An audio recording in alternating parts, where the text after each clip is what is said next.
en el nombre de Jesús. ¿Está bendecido? ¿Se siente bendecido?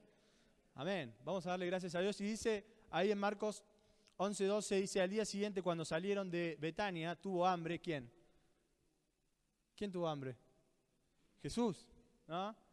¿O dijo Jesús por las dudas? No, Jesús. Y dice, al día siguiente cuando salieron de Betania, tuvo hambre y viendo de lejos una higuera que tenía hojas, fue a ver si tal vez hallaba en ella algo. Pero cuando llegó a ella, nada halló sino hojas, pues no era tiempo de higos. ¿Bien? Y dice la palabra de Dios, entonces Jesús dijo a la higuera, nunca jamás coma nadie fruto de ti, y lo oyeron sus discípulos. Amén. Y dice el 15, vinieron pues a Jerusalén y entrando Jesús en el templo comenzó a echar fuera a los que vendían y compraban en el templo y volcó las mesas de los cambistas y las sillas de los que vendían palomas. ¿Qué pasó? ¿Qué fue lo que pasó? Se enojó Jesús. Le agarró un ataque de caspa, dijo uno, ¿no? Se enojó Jesús. Primero había ido a buscar frutos en una higuera a ver si conseguía algo. No consiguió. Y maldijo Jesús la higuera. Y después llegó al templo y ¿qué se encontró? Que era un shopping, no era un templo, ¿no? Sino que estaban vendiendo, los hermanitos se habían puesto sus tiendas para vender dentro de la iglesia. Y entonces Jesús agarró, volcó las mesas de los cambistas y las sillas de los que vendían palomas, o sea, los tiró a todos. Dice, y no consentía que nadie atravesase el templo llevando utensilio alguno. No dejó que nadie entrara con nada. Y dice la palabra de Dios, y les enseñaba diciendo, no está escrito, mi casa será llamada casa de oración para todas las naciones, mas vosotros la habéis hecho cueva de ladrones. Habían transformado la casa de oración en un shopping, como dije recién, ¿no? Estaban vendiendo palomas, vendían, no creo que caramelos y demás, pero en ese tiempo había codornices, palomas, chivos. Claro, exactamente. Pero se habían convertido todo en un super mega mercado. Entonces, ¿qué pasó? Jesús se enojó porque era un lugar de oración, en donde uno iba a buscar de la presencia de Dios. Dice, más vosotros habéis hecho una cueva de ladrones. Y lo oyeron los escribas y los principales sacerdotes y buscaban cómo matarle porque le tenían miedo, por cuanto todo el pueblo estaba admirado de su doctrina. O sea que los escribas, ¿no?, aquellos que juzgaban a Jesús, buscaban la manera de encontrarle la quinta pata al gato para ver si lo podían matar a Jesús, ¿no? ¿Por qué? Porque él tenía admirado al pueblo por sus enseñanzas, por lo que él estaba enseñando. ¿Amén? Y dice la palabra de Dios, el 19, pero al llegar la noche Jesús salió de la ciudad, salió de aquel lugar y pasando por la mañana, vieron que la higuera se había secado desde las raíces. Entonces Pedro, acordándose, le dijo, Maestro, mira la higuera que maldijiste, se ha secado. Respondiendo Jesús les dijo, tened fe en Dios. Amén. Y dice el 23, porque de cierto os digo que cualquiera que dijere a este monte, quítate y échate en el mar, y no dudare en su corazón, si no creyere, que será echado, lo que diga, le será hecho. Amén. Y esto es una promesa también para usted. Que si usted realmente tiene fe y cree con todo su corazón, todo lo que usted diga se puede cumplir. Amén. Dice la palabra de Dios, nos quedamos ahí, porque de cierto os digo que cualquiera que dijere que este monte, obviamente no habla, cuando decimos monte no hablamos, porque sucede que muchas veces intentamos mover objetos, ¿no? ¿No le ha pasado a usted? Al menos a mí sí, y lo he intentado, ¿no? De agarrar, y me acuerdo cuando yo era más chico, siempre voy a contar anécdotas de niño, eso es por ser hijo del pastor. Tengo anécdotas de sobra. Recuerdo que papá predicaba, ¿no?, sobre cuando uno tiene fe, como un granito de mostaza. ¿Cuántos saben eso? Hasta la canción está. Si tuviera fe, ¿no? Dice que uno le diría a la montaña que se mueva y se mueve. Entonces, muchas veces me paraba enfrente de la casa, antes vivía allá en Los Aromos, y miraba la sierra y hacía esto y decía, muévete. Muévete. No habla de ese tipo de montaña. Capaz que era porque es una sierra, no es una montaña. Ah, no probé. No. Sino que habla de los diferentes problemas y las diferentes circunstancias que podemos vivir. ¿Amén? A veces nuestros problemas se transforman en verdaderas montañas y no podemos cruzar y son obstáculos que no podemos superar. Entonces no podemos avanzar hacia adelante, hacia lo que Dios tiene preparado, porque tenemos enfrente nuestro una montaña y ahí estamos, tratando de superarnos, y no se puede, y que no puedo, y que me cuesta, y que la verdad que se me hace difícil, y que, ¿no? Palabras que a veces salen de nuestra boca. Y esas palabras son a veces las que nos atan en lo espiritual y no nos permiten avanzar en lo material. ¿Amén? Y dice la palabra de Dios que Jesús le dijo, porque de cierto os digo que cualquiera que dijere a este monte, quítate y échate al mar, y no dudar en su corazón. Lo primero que es no dudar del poder de Dios. ¿Amén? Del poder que Dios ha depositado en nuestra vida también. Recuerde que sus palabras tienen ¿qué cosa? Tienen poder. O sea que todo lo que usted diga tiene poder. Sea bueno o sea malo. Por eso es muy importante cuando nosotros hablamos en la vida cotidiana, ¿no? Cuando quizás vamos al trabajo, quizás en la iglesia por ahí nos reservamos un poquito más, ¿no? Dios le bendiga, hermano, ¿no? Pero quizás va al trabajo, cacho, ¿cómo así? ¿No? Y por ahí nos descuidamos en nuestra forma de hablar, ¿no? Entonces hay que tener cuidado, porque a veces, sin darnos cuenta, nos maldecimos y atamos nuestra vida, y a veces no llegamos a comprender por qué no podemos avanzar.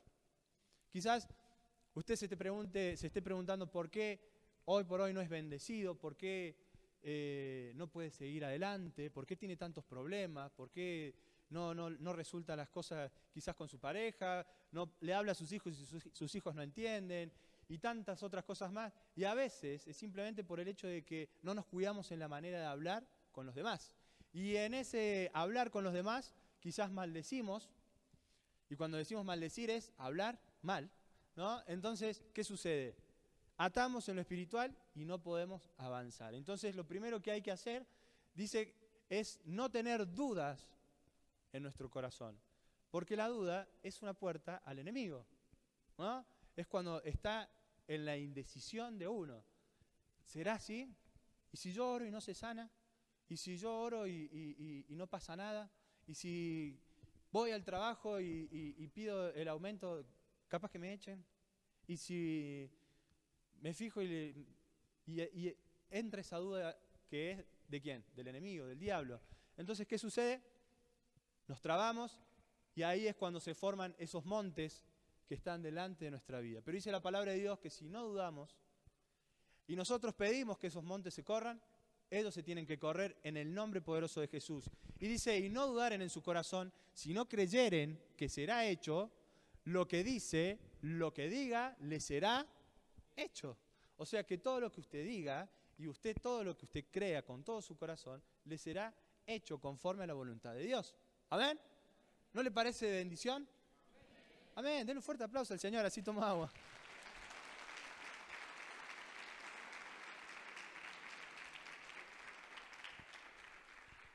Amén. ¿Raquel vino? No me la trajeron a Raquel.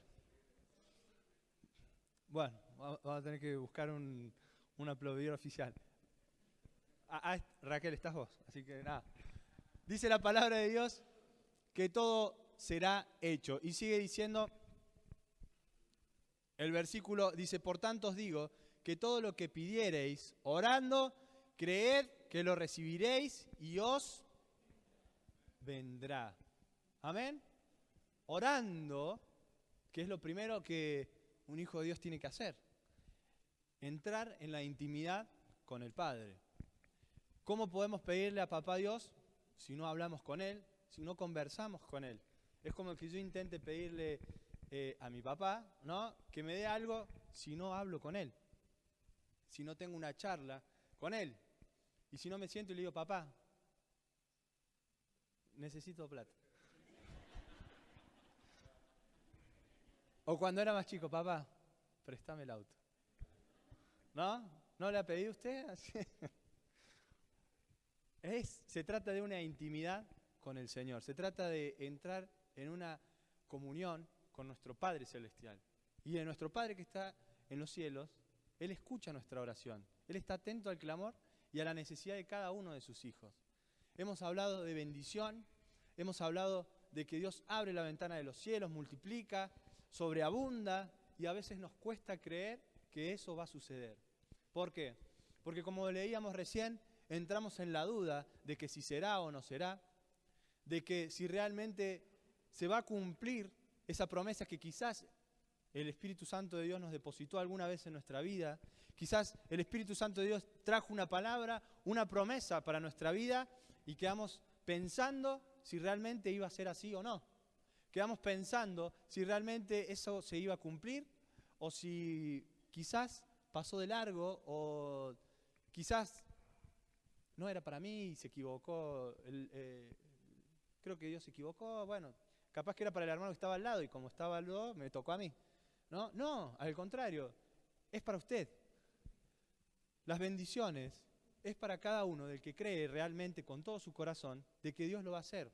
Lo que pasa es que muchas veces sucede que nos olvidamos que realmente servimos a un Dios todopoderoso.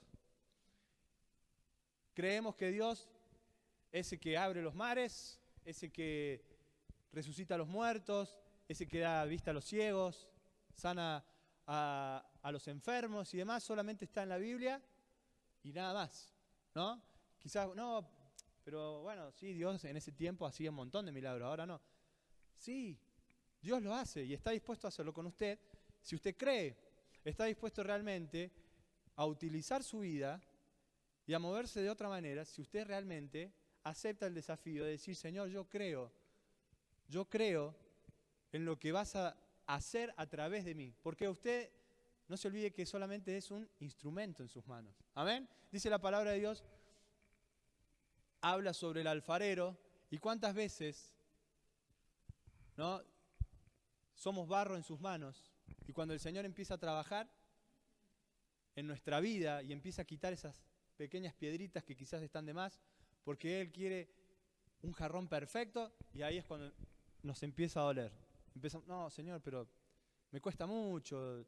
Pasa que está frío a la mañana para ir a la iglesia. Prefiero ir a la tarde. A la mañana me quedo un ratito, me tomo un café con leche y voy a la noche mejor. Y nos cuesta. Y después llega la noche y la verdad que está lindo para ir al campo. Está ideal para ir a... Y nos distraemos y nos perdemos la bendición que Dios tenía para nuestra vida. Muchas veces priorizamos otras cosas antes que Dios. Me ha pasado de escuchar, charlando con algunos hermanos, de que su prioridad a veces termina siendo el trabajo, termina siendo su matrimonio o el noviazgo, ¿no? Termina siendo otras cosas y se olvidan de que el que dio todo y el que permitió que todo así sea, es Dios. Entonces, ¿qué sucede? Cuando llegan los momentos que hay que cruzar el desierto, ¿no? Cuando llegan los momentos difíciles, los momentos en los cuales estamos solos, porque en algún momento todos estamos solos con Dios, ¿no? Lo que pasa es que nos olvidamos de que estamos con Dios y creemos que en ese desierto estamos completamente solos. Ahí vienen los momentos difíciles en los cuales tenemos que rendirnos por completo y decir, Señor, aquí estoy delante de tu presencia, no hay más nada y realmente quiero creer con todo mi corazón. Amén. Quiero recibir lo que has preparado para mí. El Señor ha preparado una mañana especial, especialísima diría yo. Tenemos Santa Cena. ¿Qué mejor momento para arrepentirnos, para pedir perdón, para restaurar el pacto que hemos hecho con Dios? ¿Cuántos han hecho algún pacto alguna vez con Dios?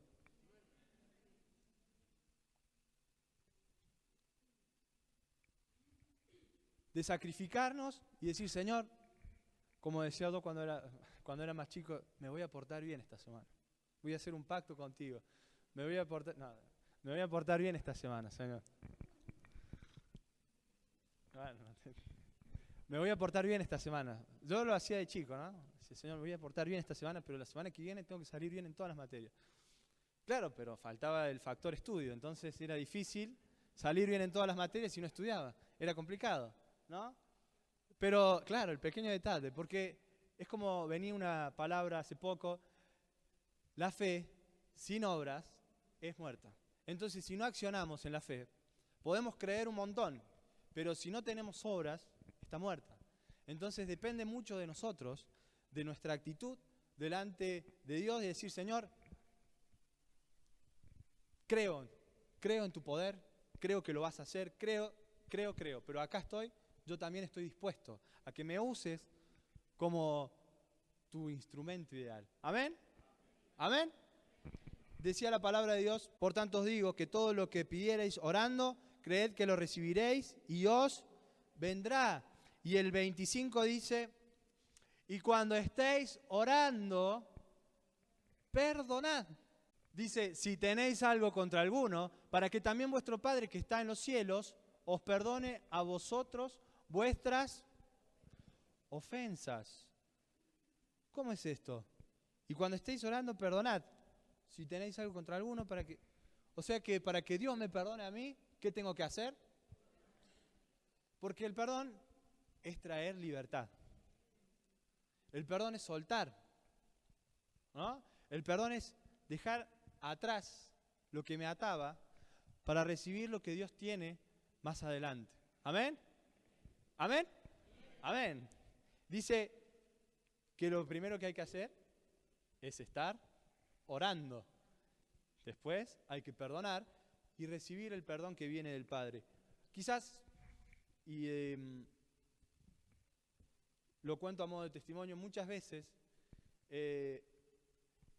uno perdona y suelta el perdón, pero no se siente como que está perdonado, ¿no? Se siente como culpable y sigue sintiendo esa sensación de culpa. Y a veces permitimos que el diablo en esa sensación de culpa venga y nos acuse, ¿no? Y queremos empezar algo nuevo. Apóstol, quiero limpiar la iglesia, quiero limpiar los baños, quiero todo limpiar, ¿no? Quiero salir a predicar, quiero hablar, visitar, pero me pasa que siento que el pasado me viene pisando, ¿no? Me viene siguiendo. Y eso es lo que hay que soltar. El Señor ya te perdonó, ya te hizo libre. El problema es que no lo tomamos en nuestra vida, no lo hacemos carne en nuestro corazón. ¿Y qué sucede? No podemos avanzar porque creemos que todavía estamos en pecado. Y ya fuimos perdonados. Y nosotros aceptamos que Dios nos haga libre y nosotros aceptamos primeramente a Jesús en nuestro corazón y Él ya nos hizo libre y ya nos limpió de todo pecado. Dice que su sangre es la que nos limpia y nos lava de todo mal, de todo pecado. Amén. Entonces, ¿cómo no ser agradecidos? Si Dios ya nos perdonó, ya nos quitó ese peso. Cuando venga Satanás y te venga a decir, no, hermano, vos no podés. No podés porque ya te vieron el fin de semana pasado, pero Dios hace cosas nuevas. Amén. Dice que su misericordia se renueva cada mañana y debemos buscar primeramente el reino de Dios y su justicia para que después venga todo por misericordia, por regalo, como dice su palabra. Amén. Entonces, aceptar, perdonar primeramente y obviamente buscar de la presencia de Dios. Y dice el 26, porque si vosotros no perdonáis, tampoco vuestro Padre que está en los cielos os perdonará vuestras ofensas. Entonces, ¿qué va a suceder? No vamos a ser perdonados, no vamos a tener libertad, vamos a seguir atados en la cautividad, no vamos a poder ser bendecidos y al contrario, quizás terminemos peor de lo que estábamos antes por no perdonar. Hablábamos de creer con todo nuestro corazón y en este versículo, en este pasaje entran tantas cosas que quizás que cuando le pase el micrófono al apóstol, no sé cómo hace, es del Espíritu Santo de Dios, siempre tiene algo más para agregar. Y yo digo, pues cómo no me salió a mí, digo. Pero bueno, ¿no? Lo hace, ¿no? Y hay tantas cosas para agregar. Por eso digo tantas cosas para agregar para que después seguramente el apóstol continúe. Pero hablamos de fe, hablamos de creer, hablamos de oración, hablamos de perdonar, ¿no? De que nuestras palabras tienen poder. Jesús solamente le dijo a una higuera por no darle frutos y que nadie más iba a sacar fruto. Y cuando volvieron, ¿qué pasó? Estaba seca de raíz. ¿Por qué? Porque Él lo declaró. Y Él le estaba enseñando a sus discípulos que solamente el hecho de decir las cosas con fe y creyendo iba a suceder. Entonces, ¿qué pasaba? Todos tenían que entender que era el momento en que todos tenían poder en su boca, ¿no?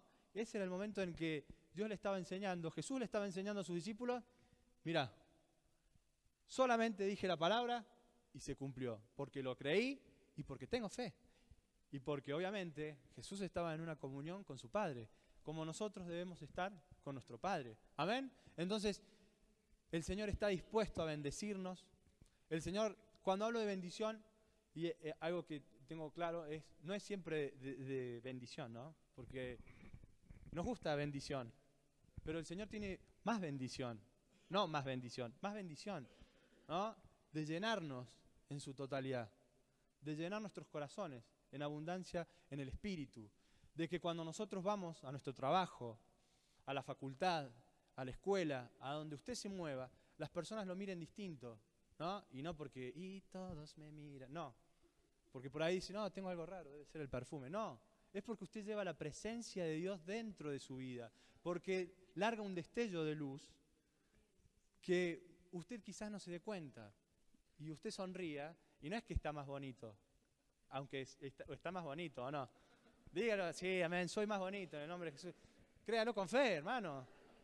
Sino que es la presencia de Dios en su vida que destella eso hacia los demás. Entonces, ¿qué va a quedar? Usted va a impartir luz. Porque ¿usted qué es? Luz y sal. Usted es lo que necesita la gente de afuera para llegar a los pies de Cristo. Amén. Usted es muy importante en la obra de Dios. Nunca se menosprecie, nunca se sienta ni se tenga en poco, porque el Señor quiere hacer grandes cosas con su vida. Solo basta ponerse a disposición y dejar que el Espíritu Santo de Dios realmente empiece a obrar.